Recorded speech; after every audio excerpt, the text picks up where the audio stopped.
Hello everyone. তো আজকের ভিডিওতে যে কনসেপ্ট নিয়ে আমরা ডিসকাশন করব সেটা হচ্ছে যে হোয়াট ইজ সাপোর্ট, অর্থাৎ সাপোর্ট বলতে আমরা কি বুঝি। তারপরে কি হোয়াট ইজ রেজিস্ট্যান্স, রেজিস্ট্যান্স বলতে আমরা কি বুঝি। How to trade support and resistance, অর্থাৎ এই সাপোর্ট অ্যান্ড রেজিস্ট্যান্স কনসেপ্টটা ইউজ করে আমরা কিভাবে ট্রেডের প্ল্যান করব। ঠিক আছে, তো আজকের ভিডিওটা কিন্তু খুব একটা গুরুত্বপূর্ণ হতে যাচ্ছে, কারণ এই সাপোর্ট অ্যান্ড রেজিস্ট্যান্স কিন্তু মোস্ট একটা ইম্পর্টেন্ট পার্ট টেকনিক্যাল অ্যানালাইসিসের জন্য। অর্থাৎ পরে যে আমি টেকনিক্যালকে নিয়ে আলোচনা করব তখন কিন্তু এই সাপোর্ট অ্যান্ড রেজিস্ট্যান্স কিন্তু খুবই জরুরি। সেই জন্য একটা অনুরোধ কি ভিডিওটাকে শেষ অবধি অবশ্যই দেখবেন। ঠিক আছে, তো তার আগে বলি যে এটা হচ্ছে আমাদের একটা ফ্রি টেলিগ্রাম চ্যানেল, যেখানে আমরা কিছু মানে নিউজ নিয়ে ডিসকাশন করি মার্কেট রিলেটেড। তো আপনারা যদি এইসব নিউজ সম্পর্কে জানতে চান তো আমাদের যে ফ্রি টেলিগ্রাম চ্যানেল আছে সেখানে জয়েন হতে পারেন, ভিডিও ডেসক্রিপশনে আমি লিঙ্ক দিয়ে দেবো। তো দেখুন, প্রথমত আমরা শিখব যে হোয়াট ইজ সাপোর্ট। সাপোর্ট বলতে আমরা কি বুঝি। দেখুন, সাপোর্ট জিনিসটা কি, ঠিক আছে, সাপোর্ট জিনিসটা কি। সাপোর্ট হচ্ছে, দেখুন সাপোর্টের কিন্তু অনেক নাম আছে। ঠিক আছে, সাপোর্টের কিন্তু অনেক নাম আছে। সাপোর্টকে সাধারণত আরেক ভাষায় বলা হয় ডিম্যান্ড জোন, সাপোর্টকে বলা হয় ডিম্যান্ড জোন, এবং যদি আরও সহজ ভাষায় বলি তাহলে এটাকে বলা হয় বাইং জোন। ঠিক আছে, এটাকে বলা হয় বাইং জোন। অর্থাৎ সাপোজ ধরুন কোনো একটা স্টক আছে, এখান থেকে এরকম করে পড়ছে, ঠিক আছে, পড়তে পড়তে হঠাৎ করে স্টকটি এরকম করে একটা বাউন্স মারে। সাপোজ একটা স্টক আছে, এখান থেকে হয়তো পড়তে পড়তে এসব লেভেলে আসলো এবং হঠাৎ করে এখান থেকে বাইং আসলো। বাইং আসলো মানে কি, ডিমান্ড এসছে, কারণ ডিমান্ড যদি না আসে স্টকে বাইং কেমন করে আসবে। আর বাইং এসছে বলতে স্টকে একটা আমরা র্যালি দেখতে পাচ্ছি উপরের দিকে। তবে এই যে যেখান থেকে স্টকটি ডিমান্ড মানে বাউন্স মারলো এই লেভেলটা, এই লেভেলটা কিন্তু হয়ে গেল আমাদের জন্য একটা সাপোর্ট জোন, কারণ এখান থেকেই বাইং শুরু হয়েছে। আর বাইং এর উল্টো কি, ডিমান্ড প্লাস যাকে বলা হয় সাপোর্ট জোন। অর্থাৎ এখান থেকে যেহেতু স্টকটিতে একটা বাইং শুরু হয়েছে বা ডিমান্ড শুরু হয়েছে, যার জন্য এইটা জোন হলো আমাদের জন্য একটা সাপোর্ট এরিয়া। ওকে, অর্থাৎ সাপোর্ট এরিয়া বলতে যেখান যদি কোনো স্টক যদি এগুলো পড়তে থাকে হঠাৎ করে যদি একটা এখান থেকে বাউন্স আসে, তাহলে যেখান থেকে বাউন্সটা এসেছে সেই লেভেলটা হচ্ছে আমাদের জন্য একটা সাপোর্ট জোন। ঠিক আছে, এবার দ্বিতীয় কি ছিল, রেজিস্ট্যান্স জোন। রেজিস্ট্যান্স বলতে আমরা কি বুঝি। রেজিস্ট্যান্সের কিন্তু অনেক নাম আছে। ঠিক আছে, রেজিস্ট্যান্সের কিন্তু আরো দুটো নাম আছে, যেটা হচ্ছে একটা সাপ্লাই জোন, আর একটা নাম হচ্ছে কি সেল জোন, সেলিং জোন। ঠিক আছে, সেল জোন। অর্থাৎ যেমন এই স্টকটি কি হলো, এখান থেকে উপরে গেল, উপরে যেতে যেতে হঠাৎ করে সাপোজ এই লেভেলে আসলো, এখান থেকে আসার পরে ধরাস করে স্টকটি এখান থেকে পড়ে গেল। অর্থাৎ এখান থেকে এখানে আসলো, এখানে আসার পর একটা বড়সড় একটা সেলিং আমরা দেখতে পাচ্ছি, এবং সেলিং হতে স্টকটি আবার নিচে আসলো। তার মানে কি এই লেভেল থেকে স্টক একটা সেলিং এসেছে। তার মানে এই যে যেখান থেকে সেলিংটা এসেছে সেটা হলো আমাদের জন্য একটা রেজিস্ট্যান্স এরিয়া। ঠিক আছে, কারণ এইখানে যেহেতু সাপ্লাই হয়েছে বা সেলিং হয়েছে সেজন্য কিন্তু এটা রেজিস্ট্যান্স। অর্থাৎ যেখান থেকে কোনো জায়গা থেকে স্টকটি রিজেকশন পায় তাহলে সেটা আমাদের জন্য একটা রিজেকশন বা রেজিস্ট্যান্স জোন হয়ে যায়। ওকে, তো এইভাবে সাধারণত কি হয়, আবার যখন এখানে আসে এখান থেকে আবার একটা বাউন্স মারে, আবার যখন এখানে আসে এখান থেকে আবার একটা সেলিং হয়ে নিচে আসে। অর্থাৎ এই যে যেখান থেকে বাউন্স নিচ্ছে বা যেখান থেকে বাইং শুরু হচ্ছে যে লেভেল থেকে, সে লেভেলকে বলা হয় সাপোর্ট এরিয়া। আর যে লেভেল থেকে স্টকে একটা সেলিং হচ্ছে বা রিজেকশন পেয়ে নিচের দিকে আসছে তাকে বলা হয় resistance area. Okay, I hope আপনারা বুঝতে পেরেছেন যে সাপোর্ট অ্যান্ড রেজিস্ট্যান্স জিনিসটা কি। তো চলুন দেখা যাক একটা চার্টে।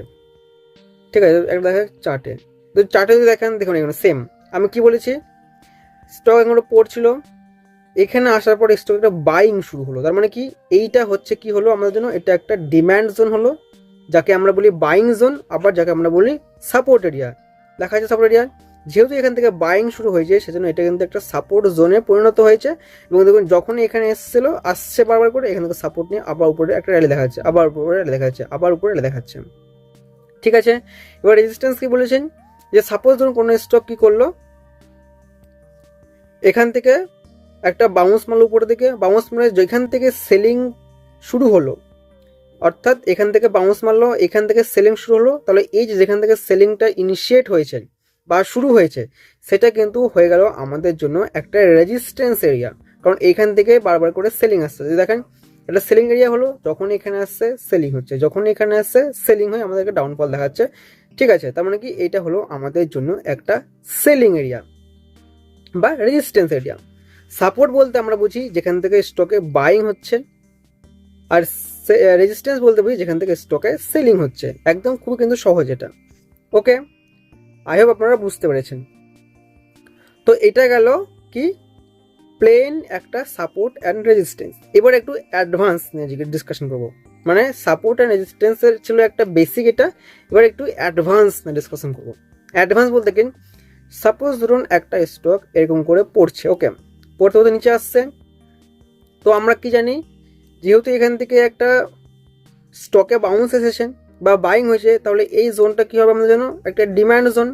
ওকে, তো এখানে যদি আসে, এখান থেকে কি হয়, স্টকে একটা বাইং ইনিশিয়েট হয়। তো এখানে যদি বাইং ইনিশিয়েট হয় তাহলে কত দূর যাবে, নেক্সট যে রেজিস্ট্যান্স এরিয়া বা যেখানে সেলিং এরিয়া সেই অবধি যাবে, মানে এই অবধি। ওকে, কিন্তু দেখবেন অনেক সময় কি হবে, এই যে রেজিস্ট্যান্স এরিয়া বা সেলিং এরিয়া এটাকে যখন ব্রেকআউট দিবে, কারণ আপনারা অনেকে শুনেছেন ব্রেকআউট, যখন এটাকে ব্রেক আউট দিবে, তো ব্রেকআউট দেওয়া মানেটা কি প্রথমে বুঝতে হবে। ব্রেকআউট মানে প্রথমে বায়াররা এখানে ছিল, সেলাররা এখানে ছিল, ওকে, তারপরে যখন ব্রেকআউট হলো তখন বায়ারের যে জোরটা সেটা কিন্তু অনেকটা বেড়ে গেল, কারণ বায়ারের যদি জোরটা না বাড়ে তাহলে কিন্তু বায়ার ব্রেকআউট দিতে পারবে না। তাহলে যেহেতু এখানে ব্রেকআউট দিয়েছে, মানে একটা বায়ার কিন্তু এখানে কি করেছে, ব্রেকআউট দিয়ে, অর্থাৎ স্ট্রং বায়ার এখান থেকে এখানে আসলো, অর্থাৎ যেটা প্রথমে একটা রেজিস্ট্যান্স এরিয়া ছিল, অর্থাৎ আর মানে কি রেজিস্ট্যান্স, একটা রেজিস্ট্যান্স এরিয়া ছিল, ব্রেকআউট দেওয়ার পরে সেটাই কিন্তু একটা সাপোর্টে পরিণত হবে। ওকে, সাপোজ ধরুন একটা স্টক এরকমভাবে পড়ছে, ঠিক আছে, পড়তে পড়তে হঠাৎ করে এই যে রেজিস্ট্যান্সটা এটাকে ব্রেকআউট দিল। ব্রেকআউট দেওয়া মানে কি, প্রথমে যারা এখানে সেলাররা ছিল তারা প্রথমে স্ট্রং ছিল, কিন্তু যখন ব্রেকআউটটা হলো এখানে সেলাররা দুর্বল হয়ে গেল, কারণ দুর্বল হয়েছে বলেই তো ব্রেকআউট এসেছে স্টকে। তখন কি হবে, যেহেতু প্রথমে এখানে সেলাররা স্ট্রং ছিল, ব্রেকআউট দেওয়ার পর দুর্বল হয়ে গেল, তখন যারা এখানে সেলার ছিল তারা আস্তে আস্তে করে এই জায়গা থেকে কি করবে, আস্তে আস্তে ভাগতে শুরু করবে এবং ভেঙে কোথায় যাবে, ভেঙে যাবে নেক্সট যেটা সেলিং এরিয়া সেইখানে। তো আমরা কি জানি, নেক্সট সেলিং এরিয়া আমরা কিভাবে আইডেন্টিফাই করব, যেখান থেকে স্টকে একটা সেলিং শুরু হয়েছে সেটা হবে আমাদের জন্য একটা নেক্সট রেজিস্ট্যান্স এরিয়া। তো এখানে সেলিং শুরু কোথা থেকে, এইখান থেকে একটা সেলিং শুরু হয়েছে, তার মানে কি প্রথমে যখন এইখানে সেলাররা অ্যাক্টিভ ছিল, ব্রেকআউট দেওয়ার পর যখন তারা দুর্বল হয়ে গেল, বায়াররা যখন স্ট্রং হয়ে গেল, তখন তারা কি করবে, এইখান থেকে আস্তে আস্তে ভাগতে শুরু করবে এবং ভেঙে ভেঙে কোথায় যাবে, এই যে নেক্সট যেটা সেলিং এরিয়া এইখানে যাবে। যদি এইখানে ওরা যায় তাহলে কি, এটা প্রথমে ছিল একটা সেলিং এরিয়া বা রেজিস্ট্যান্স এরিয়া, তখন এটাই কিন্তু আস্তে আস্তে এখন একটা সাপোর্টে তৈরি হবে। অর্থাৎ যদি এখান থেকে স্টকটি পড়ে তাহলে এইখানে এসে কি করবে, এখানেই সাপোর্ট নেবে আর নিচের দিকে আসবে না। কেন, কারণ বায়াররা কিন্তু এইখানে নিজেদের কন্ট্রোলটা নিয়ে নিয়েছেন। তারপরে কি হবে, যখন এখানে আসবে, যেহেতু রেজিস্ট্যান্স ছিল প্রথমে, এখন সেটা সাপোর্টে পরিণত হবে এবং এইখান থেকে স্টকটি বাউন্স মারবে। বাউন্স মার কোথায় যাবে, নেক্সট যেটা রেজিস্ট্যান্স এরিয়া সেইখানে কিন্তু স্টকটি যাওয়ার চেষ্টা করবে। ওকে, তো এটা গেল কি, এটা গেল বাইং এর ক্ষেত্রে, যে কিভাবে যদি ব্রেকআউট দেয় প্রিভিয়াস রেজিস্ট্যান্সকে তাহলে কি হতে পারে। এবারে আমরা ডিসকাশন করব সেলিং এর ক্ষেত্রে কি হবে। তো সাপোজ ধরুন একটা স্টক আছে এইভাবে উপরে যাচ্ছে, ওকে, উপরে যাচ্ছে, তার মানে কি বায়াররা স্ট্রং আছে। এবার কোনো কারণবশত কি হলো, এই যে এটা যেহেতু একটা রেজিস্ট্যান্স এরিয়া, এই রেজিস্ট্যান্স এরিয়া, ওকে, এখানে রেজিস্ট্যান্স এরিয়া, এবার কি করলো, এইখানে যদি এখানে যদি সেলিং শুরু হয় স্টকে, তাহলে আমরা কি জানি, যেটা সাপোর্ট এরিয়া সেইখানে আসবে, অর্থাৎ এটা সাপোর্ট এরিয়া এইখানে আসবে। সাপোজ ধরুন এই সাপোর্টটাকে ভেঙে দিল, তখন কি হবে, এটা উল্টো হবে। ভেঙে দিল মানে কি, প্রথমে ছিল এইখানে সাপোর্ট, এখন প্রথমে ছিল এখানে রেজিস্ট্যান্স এরিয়া, মানে এখানে সেলাররা অ্যাক্টিভ ছিল, যেহেতু এইটাকে ব্রেক ডাউন দিয়ে দিয়েছে তাহলে সেলাররা এখান থেকে এইখানে চলে আসবে। অর্থাৎ এইটা কি ছিল, প্রথমে একটা রেজিস্ট্যান্স এরিয়া, তখন কিন্তু এইটা হয়ে যাবে একটা রেজিস্ট্যান্স এরিয়া। অর্থাৎ বায়াররা প্রথমে কি ছিল, স্ট্রং ছিল, এখন আস্তে আস্তে বায়াররা দুর্বল হয়ে যাচ্ছে, সেলাররা স্ট্রং হচ্ছে, সেলাররা এইখান থেকে এইখানে চলে আসবে এবং এখান থেকে রিট্রেসমেন্ট মারবে, তখন এখান থেকে আরো বড় ফল আমাদের দেখতে হবে এবং কতদূর যাবে, নেক্সট যেটা সাপোর্ট এরিয়া সেইখানে কিন্তু যেতে পারে। ওকে, তাহলে ডাউনের ক্ষেত্রে দেখতে হবে যদি প্রিভিয়াস রেজিস্ট্যান্সকে ব্রেকডাউন দেয়, ঠিক আছে, যদি প্রিভিয়াস যেটা সাপোর্ট, সরি এটা সাপোর্ট হবে, যদি প্রিভিয়াস সাপোর্টকে ব্রেকডাউন দেয় তাহলে বুঝতে হবে যে যদি স্টক যদি আপ ট্রেন্ড চলাকালীন যদি এই যে প্রিভিয়াস যে সাপোর্ট এটাকে ব্রেকডাউন দেয় তাহলে বুঝতে হবে যে এখানে প্রথমে বায়াররা দুর্বল হয়ে যাচ্ছে, সেলাররা আস্তে আস্তে স্ট্রং হয়ে যাচ্ছেন। তখন কি হবে, প্রথমে ছিল এইটা একটা রেজিস্ট্যান্স এরিয়া, ওকে এটা রেজিস্ট্যান্স এরিয়া, এখন এইটাই একটা রেজিস্ট্যান্স এরিয়া এবং কতদূর যাবে, নেক্সট এটা সাপোর্ট এরিয়া, এই অবধি কিন্তু যেতে পারে। ওকে, তো এটা কিন্তু একটু অ্যাডভান্স লেভেল। ওকে ওকে, যদি দেখুন চার্টটা যদি আমি বলি, দেখুন চার্টটা একদম সেম আছে এখানে, এই যে দেখুন সেম, স্টকটি কি করছিল, উপরে যাচ্ছিল, এখানে রিজেকশন পেলো, সেলিং, আবার রিজেকশন পেলো, আবার সেলিং, আবার সেলিং, আবার সেলিং, কিন্তু যদি দেখেন এইখানে কি হলো, ফাইনালি ব্রেকআউট দিয়েছে। আমি কি বলেছি, যদি এই রেজিস্ট্যান্সকে ব্রেক আউট দেয় কোনো সময় তাহলে সেটাই কিন্তু একটা সাপোর্টের মতো কাজ করবে, কারণ এখানে কি হলো, প্রথমে একটা স্ট্রং সেলার ছিল যেটা এখন দুর্বল হয়ে গেল, এখানে বায়ার এসছে, দেখুন এখানে বাড়ার পরে দেখুন সেলার সেলিং হলো, কিন্তু এখান থেকে সাপোর্ট নিল, সাপোর্ট নিয়ে আমাদের একটা দারুণ র্যালি দেখিয়েছে। ওকে, তাহলে এটা কি হলো, এটা এখন তৈরি হলো এস সাপোর্টে কনভার্ট হয়ে গেল, প্রথমে সাপোর্ট ছিল এইখানে কিন্তু এখন সাপোর্টে আসলো এইখানে। ওকে ওকে, এবার কথা হচ্ছে যে আমরা যে how to trade support and resistance, অর্থাৎ সাপোর্ট অ্যান্ড রেজিস্ট্যান্স তো আমরা বুঝলাম জিনিসটা কি, এবার ট্রেড আমরা কেমন করে নেব। দেখুন যদি ট্রেড নিতে হয়, যেটা নর্মাল সাপোর্ট অ্যান্ড রেজিস্ট্যান্স হয় এরকম যদি ভাবে হয়, ওকে, তাহলে এই সাথে কি করব, এই যে সাপোর্ট যে জোনগুলো আছে, সাপোর্ট জোনে যদি কোনো রকম বুলিশ ক্যান্ডেল তৈরি হয়, আমি আপনাদের সঙ্গে বুলিশ ক্যান্ডেল ডিসকাশন করেছি, তো সেগুলোর মধ্যে যদি একটা বুলিশ ক্যান্ডেল এখানে তৈরি হয় এবং তারপরে কনফার্মেশন ক্যান্ডেল তৈরি হয়, তাহলে কি হবে, এখানে আমাদের ট্রেডের প্ল্যান আমরা করতে পারি এবং টার্গেট থাকবে কোথায়, টার্গেট থাকবে নেক্সট রেজিস্ট্যান্স এরিয়া। এটা হচ্ছে বাইং এর ক্ষেত্রে। সেলিং এ কি হবে, সেলিং এ হবে সাপোজ ধরুন এটা একটা রেজিস্ট্যান্স এরিয়া, এই রেজিস্ট্যান্স এরিয়া যদি কোনো ব্যারিশ ক্যান্ডেল তৈরি করে তারপরে কনফার্মেশন ক্যান্ডেল তৈরি হয়, তাহলে এখানে আমাদের কি হবে, সেলিংটা অ্যাক্টিভ হবে এবং এইখান থেকে আস্তে আস্তে করে একটা ডাউনফল আমাদের দেখাতে পারে এবং টার্গেট থাকবে নেক্সট সাপোর্ট এরিয়া। ওকে, এটা গেল কি নর্মাল যেটা আমরা শিখলাম সাপোর্ট, আর যেটা অ্যাডভান্স শিখলাম, অ্যাডভান্সে কি হলো, অ্যাডভান্সে সাপোজ ধরুন এগুলো পড়তে সাপোজ ধরুন এখানে ব্রেকআউট দিল, তো ফার্স্ট আমাদের কি হবে, যখনই এই সাপোর্টের কাছে আসবেন, এখানে যদি কোনো বুলিশ ক্যান্ডেল তৈরি করেন তাহলে এখানে আমরা ট্রেডের প্ল্যান করব, টার্গেট দেবো এই সুইং হাই মানে এই রেজিস্ট্যান্স এরিয়া।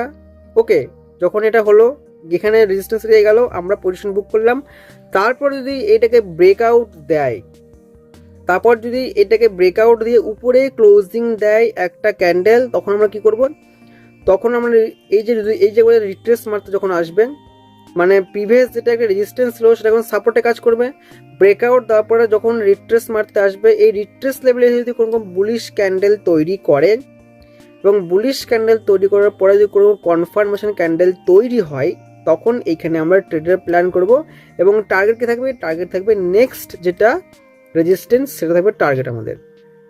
ওকে, এবং এখান থেকে যদি রিজেকশন পেয়ে আবার একটু পরে যদি এখানে এসে সাপোর্ট নেয়, সাপোর্ট নিয়ে যদি এইখানে যদি আবার কোনো বুলিশ ক্যান্ডেল তৈরি করে, তাহলে টার্গেট থাকবে নেক্সট যেটা রেজিস্ট্যান্স এরিয়া সেইটা। ওকে, তো অ্যাডভান্স মানে এই রকম টাইপের যদি কোনো স্টকে প্যাটার্ন তৈরি হয় সাপোর্ট, কারণ এটা কিন্তু সাপোর্ট রেজিস্ট্যান্স, কারণ যদি দেখেন এইখান থেকে সাপোর্ট নিচ্ছে মানে কি এটা সাপোর্ট, এই সুইং হাইগুলো রেজিস্ট্যান্স এরিয়া, এরকম যদি কোনো প্যাটার্ন তৈরি হয় কোনো স্টকে, তাহলে কিন্তু আমরা এইভাবে ট্রেডের প্ল্যান করব। আর যেটা প্রিভিয়াস ডিসকাশন করলাম সেটা হচ্ছে normal support and resistance. Normal বলতে একটা ধরুন একটা স্টক এর মধ্যে ঘোরাফেরা করছে, এটাকে বলা হয় নর্মাল। নর্মাল বলতে কি, এটা হচ্ছে একটা কনসলিডেশন একটা পিরিয়ড, মানে একই জায়গার মধ্যে বা একই জোনের মধ্যে যদি আটকে থাকে তাহলে আমরা এইভাবে প্ল্যান করব, যেটা কিন্তু আমি আপনাদের সঙ্গে বোঝালাম। যে দেখেন এটা হচ্ছে কি, এই যে একটা এক্সাম্পল দেখি, এটা হচ্ছে এক্সাম্পল, দেখুন এটা হচ্ছে কি নর্মাল। এটা বলে একটা জোনের মধ্যে আটকে আছে, যদি আটকে থাকেন তাহলে দেখুন এইখানে কি, যখন এইখানে আসলো একটা বুলিশ ক্যান্ডেল আমরা অপেক্ষা করব। তৈরি হয়েছে, ইয়েস তৈরি হয়েছে, কারণ দেখেন একটা এখানে হ্যামার তৈরি হলো, কনফার্মেশন ক্যান্ডেল তৈরি হলো, এখানে এন্ট্রি হলো, টার্গেট কি রেজিস্ট্যান্স এরিয়া। আবার এখানে এসছে, এখানে আবার একটা বুলিশ ক্যান্ডেল তৈরি হলো এখানে, তারপরে আবার চলে এসছে এখানে। ঠিক আছে, আর আমি কি বলেছি সেলিং এর ক্ষেত্রে কি, এখানে যখনই যাবে স্টকটি রেজিস্ট্যান্স এরিয়া একটা ব্যারিশ ক্যান্ডেল তৈরি হবে, ইয়ে হয়েছে, ইয়েস এখানে হয়েছে, দেখুন ডবল ক্যান্ডেল প্যাটার্নে এখানে ব্যারিশ ক্যান্ডেল তৈরি হচ্ছে, কনফার্মেশন ক্যান্ডেল এখানে হলো, দেন ডাউন, আবার এখানে আসলো, দেন ডাউন। এটা হচ্ছে কি নর্মাল। নর্মাল বলতে এটা যদি কোনো একটা জোনের মধ্যে এইভাবে স্টক চলে, ঠিক আছে, তাহলে আমরা এইভাবে ট্রেডের প্ল্যান করব। আর যদি এরকম টাইপের আসে, এরকম টাইপ বলতে যেটা আপনাকে বললাম, এরকম ডাউনফল যদি আসে আস্তে আস্তে, যদি এরকম সুইং হাই এরকম ব্রেকআউট দিয়ে আস্তে আস্তে এরকম যায়, তাহলে যেরকম করে আপনাকে বললাম এই সব যে সাপোর্ট জোনগুলো আছে, এই সব সাপোর্ট জোনগুলোতে যদি কোনো রকম বুলিশ ক্যান্ডেল তৈরি হয় তাহলে আমরা সেখানে ট্রেডের প্ল্যান করব। যেমন যদি উদাহরণ যদি দেখেন, এখানে আছে একটা উদাহরণ, এই যে দেখুন কি হলো, এটা কি নর্মাল? এটা নর্মাল না, এটা কি হচ্ছে একটা সুইং হাই। যদি দেখেন এখানে কি হলো, এখানে যদি দেখেন এখানে ব্রেকআউট হলো, ব্রেকআউট হওয়ার পর একটু পড়ে গেল, দেন পড়লো, এখানে আমরা কি করলাম এন্ট্রি নিলাম, বুলিশ ক্যান্ডেল তৈরি করলো, কনফার্ম হলাম, দেন দেখুন ব্রেকআউট, সুইং হাই ব্রেকআউট দিচ্ছে, আবার যদি কারেকশন এখানে আসে, এখানে যদি বুলিশ তৈরি করে নেক্সটে, এরকম টাইপের। ঠিক আছে, আই হোপ আপনারা বুঝতে পেরেছেন আমি কি বললাম। ওকে, এটা গেল কি, এটা গেল বাইং এর ক্ষেত্রে। এবার সেলিং এ কি হতে হবে, দেখুন সেলিং এ হতে হবে এর উল্টোটা। সেলিং এ কি হবে, আমরা কোথায় এন্ট্রি নিব, সাপোজ একটা স্টক করে বাড়ছে, ওকে, বাড়তে পারে দেখা গেলো এই যে এখান থেকে রেজিস্ট্যান্স, এটা কি একটা, এটা একটা রেজিস্ট্যান্স এরিয়া, এখানে যদি কোনো ব্যারিশ ক্যান্ডেল তৈরি হয়, এখানে একটা আমরা এন্ট্রি নিব, টার্গেট থাকবে এই সাপোর্ট এরিয়া, এখানে আসলো, আমরা কি করলাম বুক করলাম, তারপর যদি একে ভেঙে নিচে ক্লোজিং দেয়, তখন কি হবে, এই যে জোনটা এটাই হবে তখন একটা রেজিস্ট্যান্স এরিয়া। তারপর যদি এখানে আস্তে আস্তে আসেন, এইখানে এসে যদি কোনো ব্যারিশ ক্যান্ডেল তৈরি করে, তারপরে কনফার্মেশন ক্যান্ডেল তৈরি করে, তাহলে এখানে আমরা ট্রেডের প্ল্যান করবো। টার্গেট থাকবে কি নেক্সট সেটার সাপোর্ট সেই জোনটা। ওকে, আবার একটু উপরে উঠলো, আবার যদি এইসব জায়গাতে আসে ব্যারিশ ক্যান্ডেল তৈরি করে, আবার এখান থেকে পড়বে, সাপোর্ট থাকবে কি এইরকম এইরকম। ঠিক আছে, এইভাবে সাপোর্ট অ্যান্ড রেজিস্ট্যান্স কিন্তু ওয়ার্ক করে, এটা কিন্তু খুব ভালো ওয়ার্ক করে, কারণ এটা হচ্ছে অ্যাডভান্স লেভেলের, আর ওটা আগেরটা ছিল এরকম নর্মাল লেভেলের। অর্থাৎ এইটা যদি তৈরি হয় এরকম, এরকম হচ্ছে কি, এটা হচ্ছে একটা জোনের মধ্যে আটকে থাকা, আর এটা হচ্ছে একটা কোনো যদি আপ ট্রেন্ডে চলে, তাহলে এরকম টাইপের কি হয় ট্রেডের প্ল্যান আমরা করতে পারি, কারণ এটাও কিন্তু একটা রেজিস্ট্যান্স, কারণ যদি এখানে ড্র করি আমরা, এটাও কিন্তু একটা রেজিস্ট্যান্স, যখন এখানে আসে বাধা পেয়ে একটা ডাউনফল দেখায়। ওকে, আই হোপ আপনারা বুঝতে পেরেছেন এই সাপোর্ট অ্যান্ড রেজিস্ট্যান্স কনসেপ্টটা। যদি বুঝতে না পারেন তাহলে ভালো করে ভিডিওটা দেখুন, আপনারা অবশ্যই বুঝতে পারবেন। আমি কিন্তু সহজ ভাষায় আপনাদের সঙ্গে ডিসকাশন করছি, আর যদি এইটা আপনারা শিখতে পারেন তাহলে কিন্তু আপনারা কিন্তু এই মার্কেটের অনেক কিছু শিখে যাবেন, কারণ সব কিছু কিন্তু চলে সাপোর্ট অ্যান্ড রেজিস্ট্যান্সে। শুধু এখন কি হয়েছে, এখন সবাই সাপোর্ট অ্যান্ড রেজিস্ট্যান্সের নাম পাল্টে বলেছেন, যে demand area, supply area, buying area, selling area, সবই কিন্তু একই নাম। সাপোর্ট রেজিস্ট্যান্স আগেও ছিল, এখনও আছে এবং ভবিষ্যতেও থাকবে, হয়তো নামটা চেঞ্জ হতে পারে। ওকে, তো এটা ছিল আজকের ভিডিও। আই হোপ আপনাদের সবার ভালো লেগেছে। যদি ভালো লেগে থাকে ভিডিওটা লাইক করে দেবেন, আপনার বন্ধুদের সঙ্গে শেয়ার করে দেবেন। দেখা হচ্ছে আপনাদের সঙ্গে পরের ভিডিওতে।